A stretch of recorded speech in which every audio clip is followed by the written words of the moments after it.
So we're in the woods next to this fallen erected penis tree.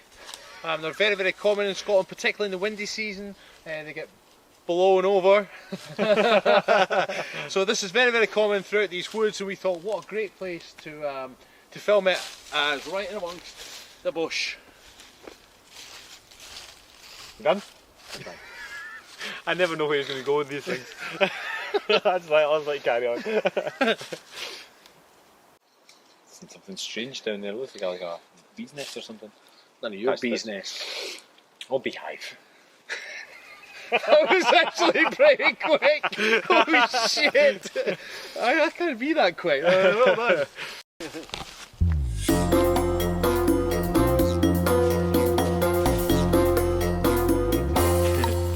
Tilly, you're going to get squashed, darling. Come here.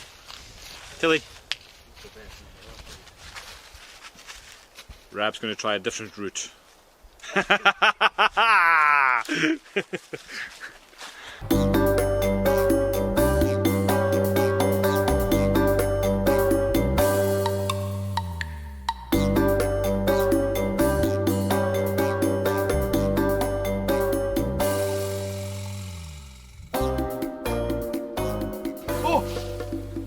out, ladies, here I come! Right in the battle!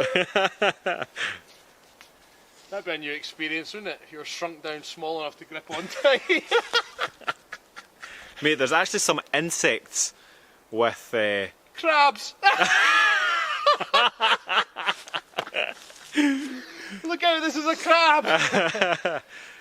No, I think there's some insects with genitalia, like, maybe not quite as big as that, but in comparison to the size of the body, it's like fucking huge. It's like, schlong. Is it not whales have like these massive schlongs? Was that to fit into the whale's vagina? I'm gonna get down. We're certainly up. There we are.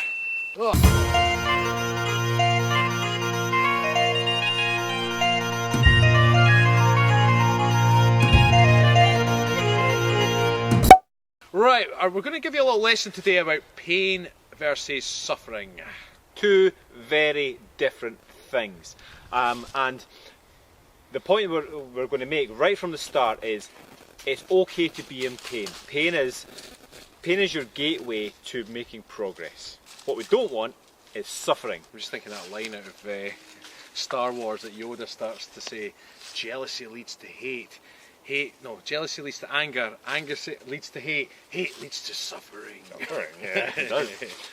So, a lot of people will connect the two, but I'm going to give you a couple of examples. First one being, well, there's different types of pain. There's physical pain, there's emotional pain, and there's mental pain.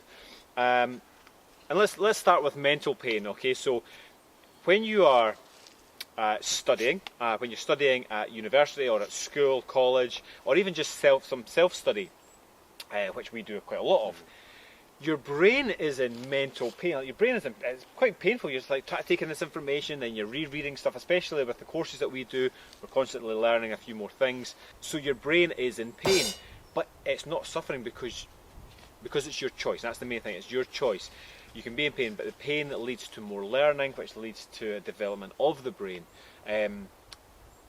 Mental suffering, as an example, would be when the tax man comes calling and he says, "Ha, your books ain't quite right, Sonny Jim," and you've got to get your head in your books and you've got to start looking through these numbers, and it's just, I mean, you do suffer. It's just like, oh, this is something that I don't want to do. And it feels like it's out of your control. I mean, ultimately, you'd have to get your head down and find the numbers that he's looking for, or hold your hands up and say, we're in trouble, pay the fine, whatever it is you do, but nonetheless, it becomes suffering when you feel you are not in control of that pain.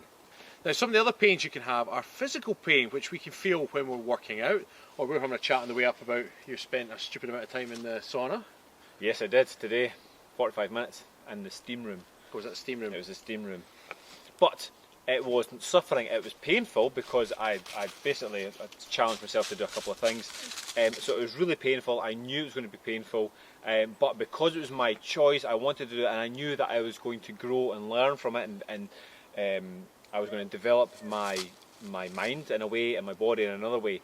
It certainly wasn't suffering, but it was definitely painful. I was like, oh man, I want to get out. Where suffering in that regard would be, imagine you worked, more so in times gone by, if you worked in a very hot factory where you maybe also had to wear protective gear which increased your body temperature. Now you had to work to feed the family, so you're suffering these conditions every day and you've got no choice and nothing you can do about it unless you found another job, which was sometimes easier said than done. And then the last one would be emotional pain and suffering. So most people, I think, watching this would kind of associate with some sort of emotional suffering. The experience of losing a loved one will be a huge moment of suffering for most people, and certainly something that you don't want. But an example I can give you for emotional pain without the suffering is actually when I joined the forces. I joined the army at 16 years old.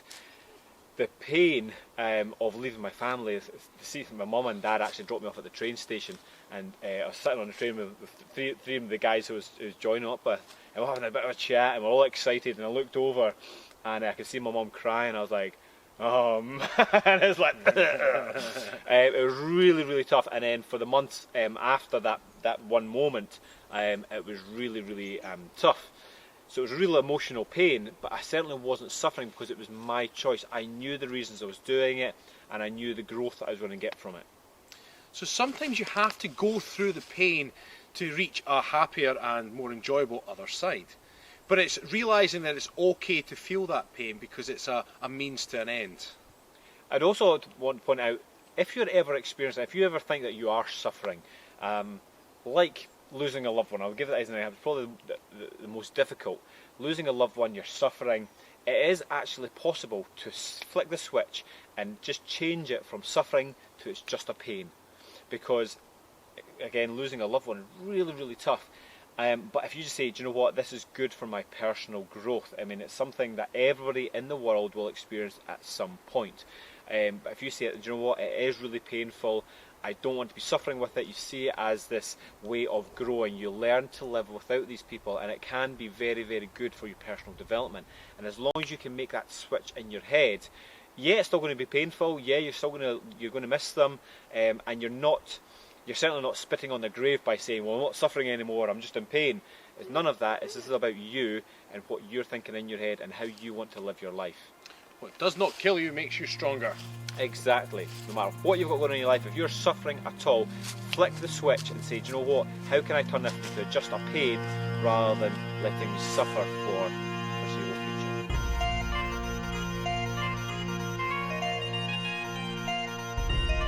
foreseeable future? Look, Holly's in the woods. Hey!